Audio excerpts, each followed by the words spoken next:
الحمد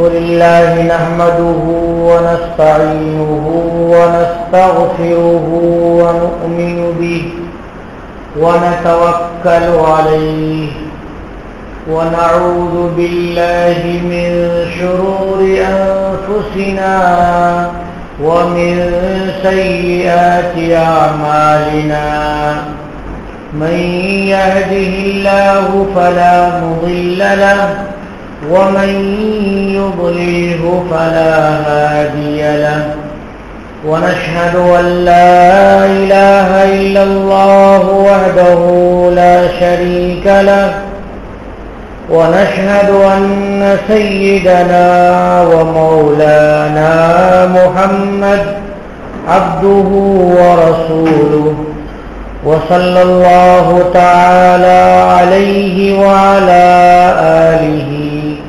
وأصحابه أجمعين أما بعد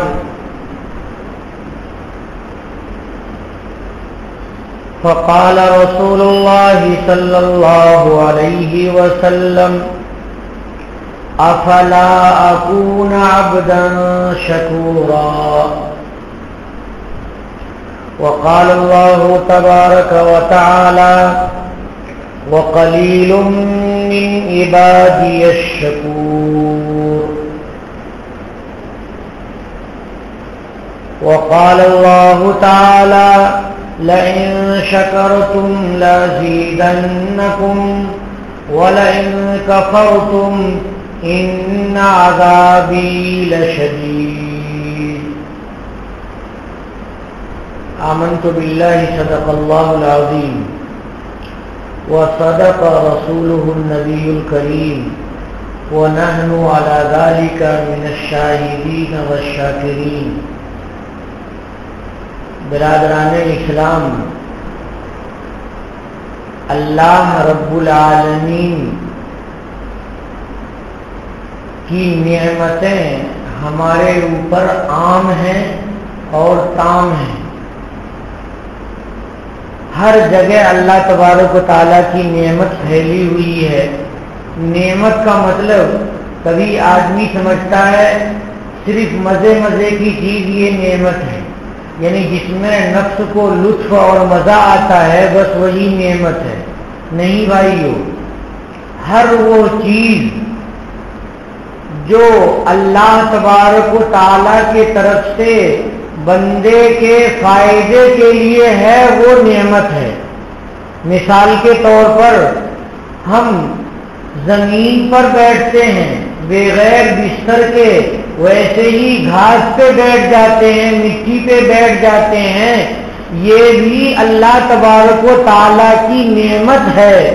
اور کیسی نعمت ہے کہ اگر اللہ تعالیٰ زمین کو اتنا نرم کر دیتے کہ پیر دھستے تو ہم زمین پہ بیٹھ نہیں سکتے تھے، زمین نرم ہوتی تو ہم زمین کے اندر چلے گئے ہوتے، تو ہم اس کو نعمت نہیں سمجھتے ہیں، حالانکہ اللہ تبارک و تعالیٰ کی وہ نعمت ہے۔ اللہ تعالیٰ اگر زمین کو بہت زیادہ سخت بنا دیتے، فولاد سے بھی زیادہ سخت بنا دیتے، تو ہم مکانات وغیرہ نہیں تعمیر کر سکتے تھے، ہمیں بنیاد کھود کر کے تعمیر کرنی پڑتی ہے، ہم اس میں کچھ تعمیر نہیں کر سکتے تھے۔ ہم زمین میں تہہ خانے نہیں بنا سکتے تھے، زمین میں سرنگ نہیں بنا سکتے تھے، اور دلی میں میٹرو ٹرین چلتی ہے زمین کے نیچے، کلکتہ میں میٹرو ٹرین چلتی ہے زمین کے نیچے۔ اگر اللہ زمین کو بہت سخت بناتے تو میٹرو ٹرین زمین کے نیچے کیسے چلتی؟ اللہ تبارک و تعالیٰ کی بہت سی نعمتوں کو ہم نعمت سمجھتے ہی نہیں ہیں۔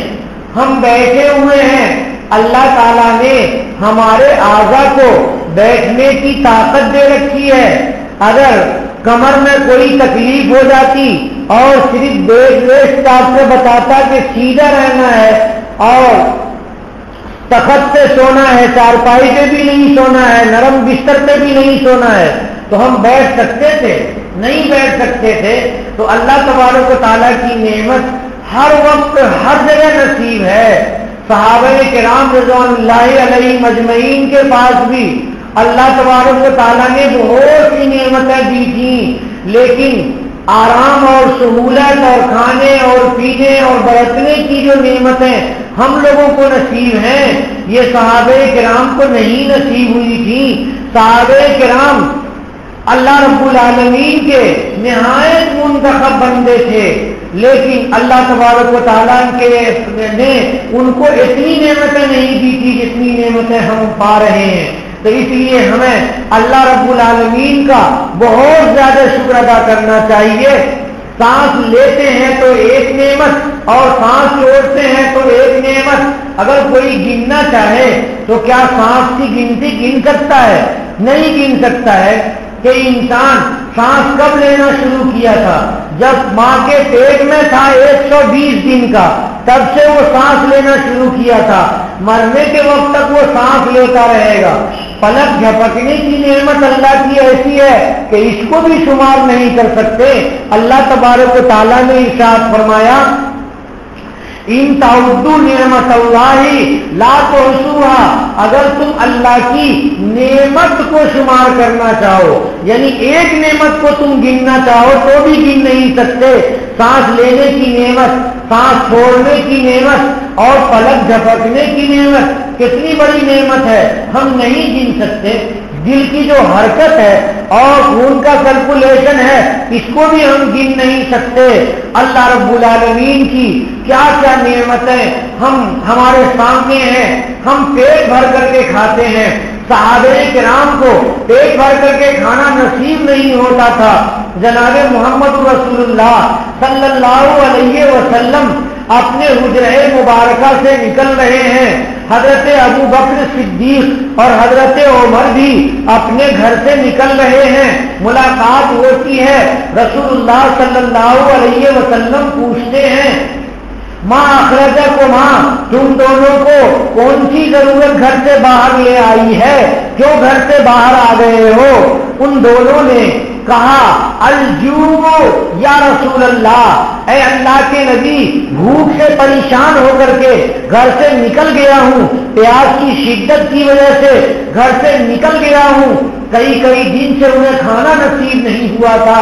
حضرت نبی کریم صلی اللہ علیہ وسلم بھی گھر سے حجرے سے نکلے ہیں. حضور نے فرمایا کہ میں بھی بھوک کی شدت کی وجہ سے گھر سے باہر نکل گیا ہوں.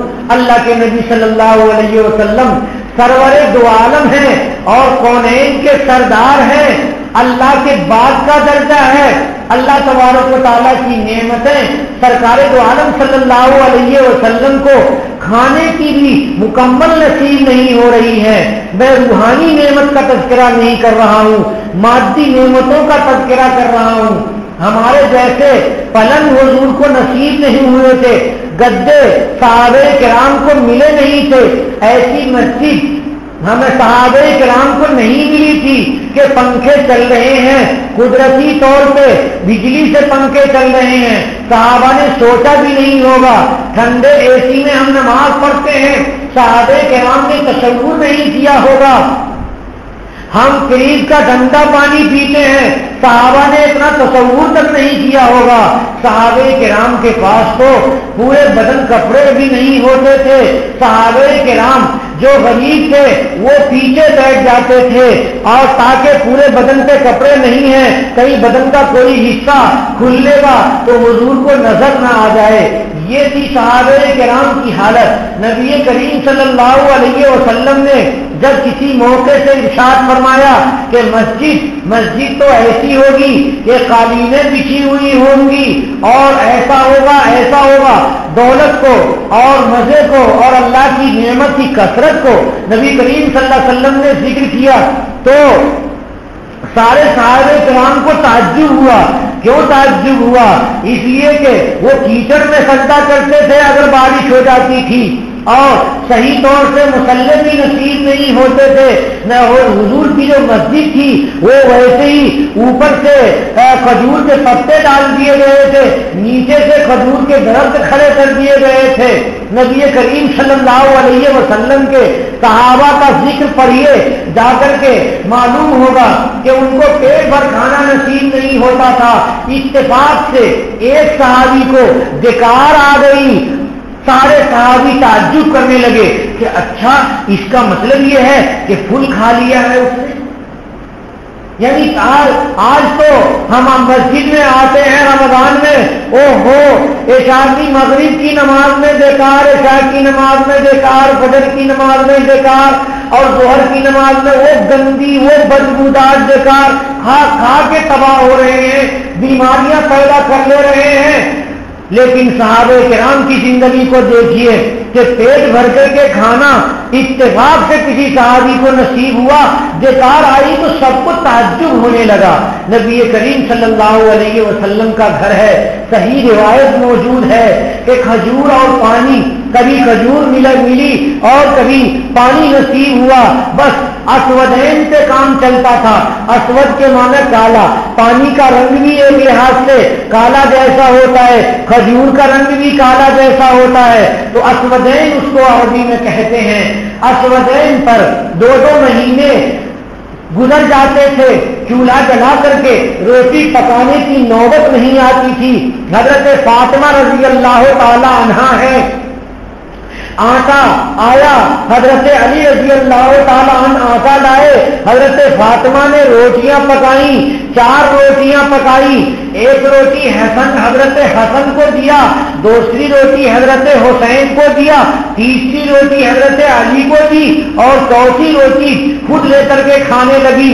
لیکن آدھی روٹی کھائی اور آدھی روٹی لپیٹ کر کے گئی ابا کے پاس، دروازہ کھٹکھٹایا، کیا ہے کون ہے؟ میں فاطمہ آئی ہوں، آجا بیٹا کیا بات ہے؟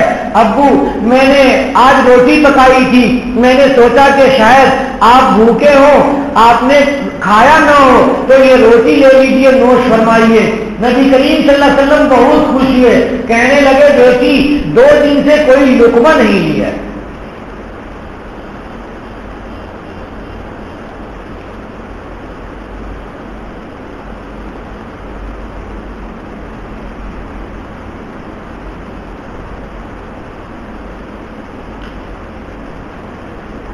حضرت نبی کریم صلی اللہ علیہ وسلم اور حضرت ابو بکر اور حضرت عمر یہ تینوں اکٹھے ہو گئے، کس لیے؟ الجوع یا رسول اللہ، بھوک کی وجہ سے اکٹھے ہو گئے۔ ایک مرتبہ حضرت بلال آئے، حضرت بلال بھوکے تھے، صفہ پہ بیٹھ کر کے حضور کی روایتیں یاد کر رہے ہیں، قرآن پاک یاد کر رہے ہیں، اس کے مضمون کو سمجھ رہے ہیں، سمجھا رہے ہیں ایک دوسرے کو، اور صفہ کے طالب علم ہیں، نبی کریم صلی اللہ علیہ وسلم کے شاگرد ہیں۔ حضرت بلال کو کھانا نہیں ملا تو حضرت بلال نے سوچا کہ مسجد کے دروازے کے پاس اگر جاؤں رہوں گا تو کوئی صحابی نکلیں گے اور مجھے پکڑ کے لے چلیں گے کہ چلو کھانا کھا لو میرے پاس۔ لیکن دیکھا کہ ادھر سے حضرت ابو بکر بھی نکلے، کوئی اور صحابی بھی نکلے، نکلتے چلے گئے اور کسی نے پوچھا نہیں۔ اتفاق ایسا ہو گیا کہ حضرت ابو ہریرہ بے ہوش ہو کے گر گئے۔ صحابہ کرام نے یہ سوچا کہ شاید ان کو مرگی کی بیماری ہو گئی ہے، اس وجہ سے یہ گر گئے ہیں، یعنی یہ بیمار ہیں اور ان کو مرگی کی بیماری ہو گئی ہے۔ حضرت ابو ہریرہ کہتے ہیں کہ کچھ کوئی بیماری مجھے نہیں تھی، میں تو بھوک سے بے ہوش ہو کے گر گیا۔ حضرت نبی کریم صلی اللہ علیہ وسلم حضرت ابو ہریرہ کو بلاتے ہیں کہ چلو آؤ میرے ساتھ، اور حضرت نبی کریم صلی اللہ علیہ وسلم کے واسطے سے انہیں کچھ لقمے نصیب ہو جا رہے ہیں۔ غرض یہ کہ یہ حضرت نبی کریم صلی اللہ علیہ وسلم ہیں اور آپ کے دونوں صحابی ہیں، دونوں صحابی بھوکے، حضور بھوکے ہیں۔ نبی کریم صلی اللہ علیہ وسلم نے کہا کہ اچھا چلو، روایتوں میں 2 نام آتے ہیں، ایک ابو الحیثم کا نام آتا ہے اور ایک حضرت ابو ایوب انصاری کا نام آتا ہے۔ ابو الحیثم بھی انصاری ہیں، ان کا بھی نام روایتوں میں آتا ہے ابو الہیثم ابن نیحان، یہ نام آتا ہے، اور دوسرا نام حضرت ابو ایوب انصاری کا آتا ہے۔ محدثین کہتے ہیں کہ ہو سکتا ہے 2 مرتبہ ایسا واقعہ پیش آیا ہو، ایسا ہو سکتا ہے کہ حضرت ابو ایوب انصاری کے پاس حضرت نبی کریم صلی اللہ علیہ وسلم گئے ہوں۔ حضرت ابو بکر انصاری کا، حضرت ابو ایوب انصاری کا گھر کہاں پر تھا؟ جو لوگ مدینہ پاک گئے ہیں وہ جانتے ہوں گے، جب حضور کو سلام پڑھ کر کے اور ایسے ہم نکلتے ہیں اور بالکل مسجد کے باہر جیسا آتا ہے تو دائنی طرف کا جو گھیرا ہوا سا ہے کہ جس میں شرطا وغیرہ گھستے رہتے ہیں، کچھ ان کا آفس جیسا کچھ ہوگا، تو وہ حضرت ابو ایوب انصاری رضی اللہ تعالیٰ عنہ کا گھر تھا، ایسا مجھے بتایا وہاں پر لوگوں نے۔ حضرت ابو ایوب انصاری رضی اللہ تعالیٰ عنہ کے پاس گئے تو پوچھا کہ ابو ایوب ہیں؟ بیوی نے جواب دیا یا رسول اللہ، ابھی وہ آتے ہیں، وہ ٹھنڈا پانی، تازہ پانی لینے کے لیے، میٹھا پانی لینے کے لیے گئے ہیں۔ اچھا، میٹھا پانی لینے کے لیے گئے؟ اتنے میں دیکھا کہ حضرت ابو ایوب میٹھا پانی لے کر کے آئے اور بیٹھے۔ اوہو، آج تو میں بہت خوش نصیب ہوں کہ سرکار دو عالم کی ضیافت نصیب ہوگی، حضرت آج ٹھنڈا پانی لے کر کے، میٹھا پانی لے کر کے آیا ہوں۔ حضرت ابو ایوب انصاری رضی اللہ تعالیٰ عنہ نے خوشی سے بے قرار ہو گئے اور وہ درخت پہ چڑھ گئے، کھجور کے درخت پہ، اور ایک بڑا سا کھوسا کاٹ کر کے اور توڑ کر کے حضرت ابو بکر صدیق، حضرت عمر، نبی کریم صلی اللہ علیہ وسلم کے سامنے رکھ دیا۔ نبی کریم صلی اللہ علیہ وسلم نے کہا کہ اے ابو ایوب، اتنے بڑے کھوسے پہ توڑنے کی کیا ضرورت تھی؟ اس میں تو جو پکی کھجوریں تھی توڑ لیے ہوتے۔ حضرت ابو ایوب نے کہا یا رسول اللہ، میرا تو جی یہ چاہ رہا ہے کہ آپ کے سامنے تر کھجور بھی ہو، رطب بولتے ہیں، تر کھجور بھی ہو جو بہت نرم کھجور ہوتی ہے، وہ بھی ہو کہ آپ کا کبھی وہ جی چاہے گا کھانے کا، اور خشک بھی ہو جس کو ہم لوگ کھجور کہتے ہیں، تمر بھی ہو کہ بہت ہی ٹائٹ ہو، اس کو آپ اپنے دانت سے توڑ کر کے کھائیں، اس کا لطف الگ ہوتا ہے۔ اور کبھی آپ کا جی یہ چاہے گا کہ آپ کے سامنے بسر بھی ہو، بسر کہتے ہیں ایسی کھجور کو جو پکنے کے قریب ہو جاتی ہے، ویسی کھجور، تو میں نے یہ چاہا کہ آپ کھائیں گے، آپ کا جی خوش ہوگا۔ نبی کریم صلی اللہ علیہ وسلم کے آنے کی وجہ سے حضرت ابو ایوب انصاری اتنے خوش ہیں، کہتے ہیں یا رسول اللہ ابھی تھوڑا انتظار کیجئے۔ بیٹھے تو ایک بکری کا بچہ ذبح کیا اور ذبح کر کے اس کے آدھے گوشت کو تو رکھا اور آدھے گوشت کو پکایا کیا کہ اس کو بھونا خوب اچھی طرح سے، عرب بھونتے ہیں، بہت بہترین لذیذ بھونتے ہیں، انہوں نے بھون کر کے حضرت نبی کریم صلی اللہ علیہ وسلم کے پاس لا کر کے رکھا۔ دونوں صحابی ہیں، حضرت نبی کریم صلی اللہ علیہ وسلم ہیں، حضور نے ایک چھری لی اور شانے کا گوشت حضور کو بہت زیادہ پسند تھا، تو حضور نے وہاں پہ اپنا دست مبارک رکھا اور چھری لی اور گوشت کاٹا، اور کاٹ کر کے کہا ایک کپڑے میں لپیٹ کر کے کہا ابو ایوب اس کو میری بیٹی فاطمہ کے پاس پہنچا دو، تو مجھے ایسا لگ رہا ہے کہ بیٹی بھوکی ہے، اس نے کھایا نہیں۔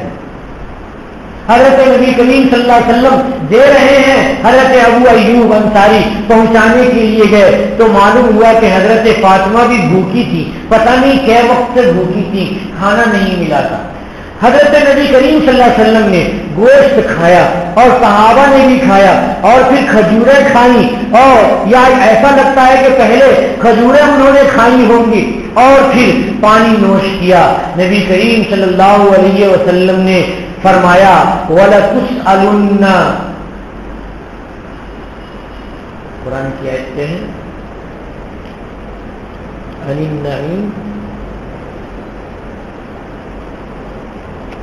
أَلْهَاكُمُ التَّكَاثُرُ حَتَّى زُرْتُمُ الْمَقَابِرَ كَلَّا سَوْفَ تَعْلَمُونَ ثُمَّ كَلَّا سَوْفَ تَعْلَمُونَ كَلَّا لَوْ تَعْلَمُونَ عِلْمَ الْيَقِينِ لَتَرَوُنَّ الْجَحِيمَ ثُمَّ لَتَرَوُنَّهَا عَيْنَ الْيَقِينِ ثم لتسألن یومئذ عن النعیم۔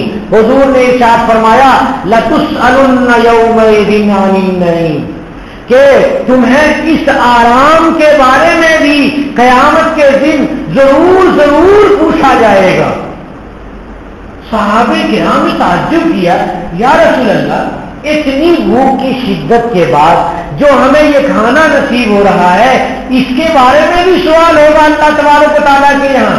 رسول اللہ صلی اللہ علیہ وسلم نے فرمایا، ہاں ہاں ضرور سوال ہوگا اللہ کے یہاں۔ حضرت عمر فاروق رضی اللہ تعالیٰ عنہ نے اس خوشے کو پکڑا اور پکڑ کر کے اٹھا کے زمین پہ ایسے مارا اور کھجوریں ٹوٹ ٹوٹ کر کے بکھر گئیں۔ فرمایا، یا رسول اللہ، اس کھجور کے بارے میں، اتنے سے کھجور کے بارے میں اللہ کے یہاں پوچھا ہو جائے گا، سوال ہوگا؟ حضور نے فرمایا، ہاں ہاں، وَلَتُسْأَلُنَّ يَوْمَئِذٍ عَنِ النَّعِيمِ، تمہیں ضرور ضرور پوچھا جائے گا دنیا کی نعمتوں کے بارے میں۔ بتائیے کہ حضور ہے، صحابہ ہے، کیا تصور ہے کہ ادنا سے ادنا نعمتوں کے بارے میں قیامت کے دن اللہ رب العالمین کے یہاں پوچھ ہوگی، اللہ رب العالمین سوال کریں گے۔ بتائیے ہم اپنے دسترخوان پہ افطار میں کتنی قسم کے شربت کو رکھتے ہیں؟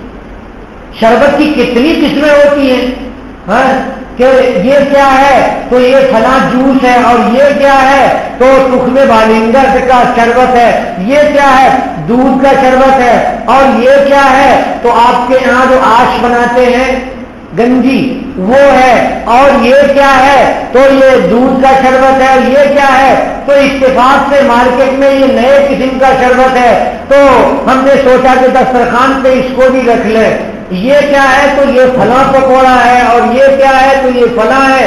ہم جب گنتے ہیں دسترخوان پہ تو اللہ اکبر 20 قسم کی نعمت، کہیں 25 قسم کی نعمت، اور کہیں اس سے بڑی زیادہ قسموں کی نعمت جمع ہو جاتی ہے ہمارے دسترخوان پہ۔ نبی کریم صلی اللہ علیہ وسلم کے دسترخوان پہ 2 قسم کا سالن بھی نہیں نصیب ہوتا تھا۔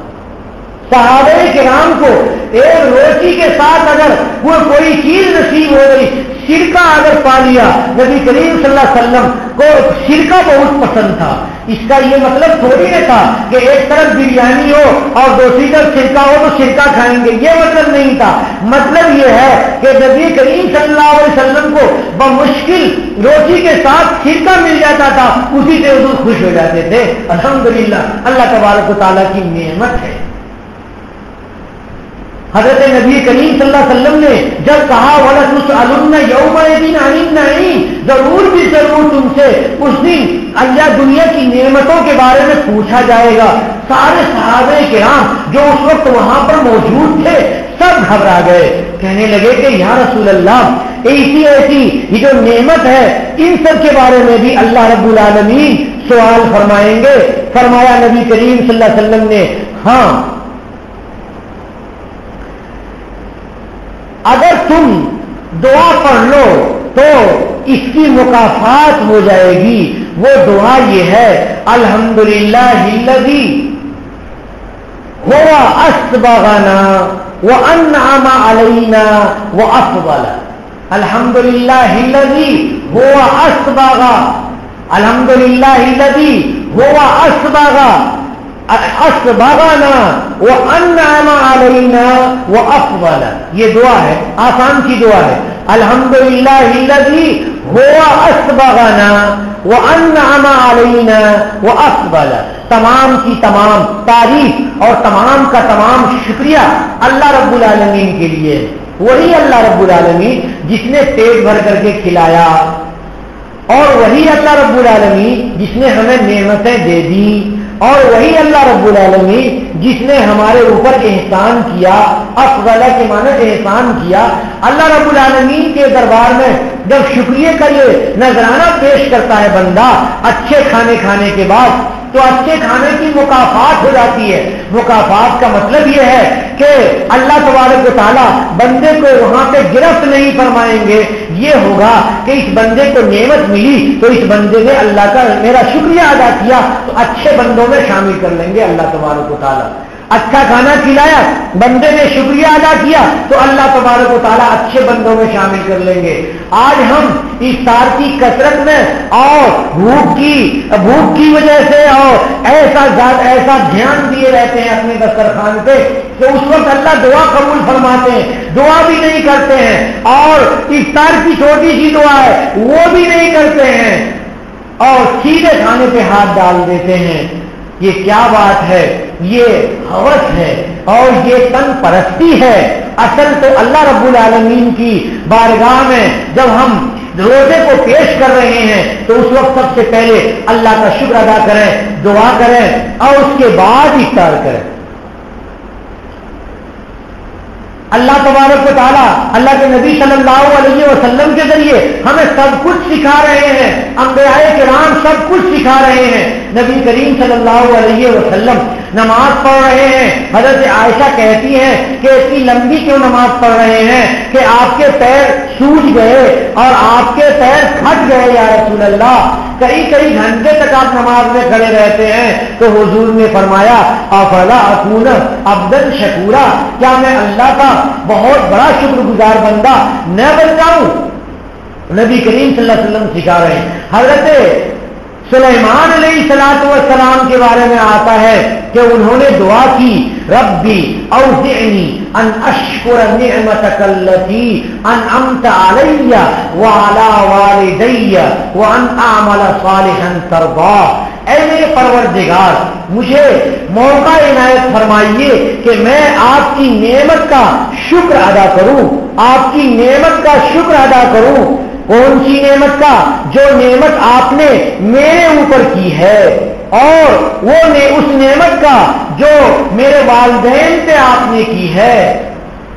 اوزعنی ان اشکر نعمتک التی انعمت علی وعلی والدی، والد کے اوپر بھی جو نعمت کی ہے اللہ، والد کی کے اوپر جو نعمت ہوتی ہے وہ بہت ساری نعمت ہوتی ہے، تو اولاد والد کی طرف سے نعمت کا شکر ادا کر رہی ہے کہ اگر آپ ابا نہ دیتے تو میں دنیا میں نہیں آتا، آپ اگر ابا کو نبوت اور اتنا بڑا فضل نہ دیتے تو میں آپ کے احکامات کو نہیں سیکھ سکتا تھا۔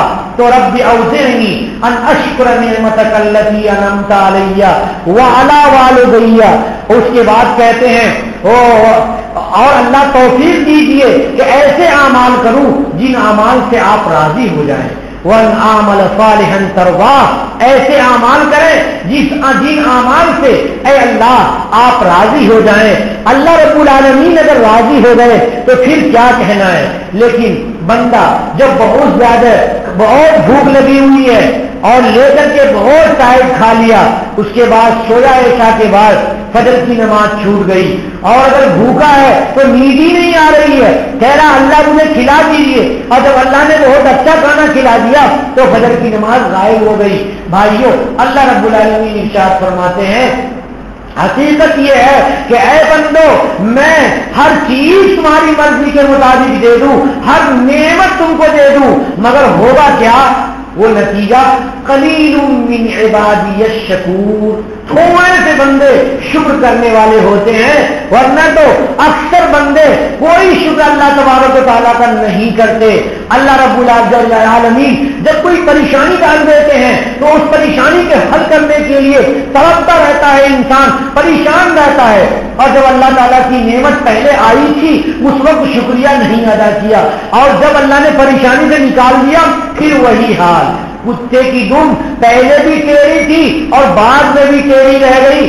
یہ ہے انسان کی فطرت کہ انسان جب نعمت اللہ کی نصیب ہوتی ہے تو شکریہ کی طرف دھیان نہیں جاتا ہے، جب پریشانی میں پھنستا ہے تب اللہ اللہ کرتا ہے، اور جب اللہ بیڑا پار لگا دیتے ہیں تو پھر ویسا ہی ہو جاتا ہے۔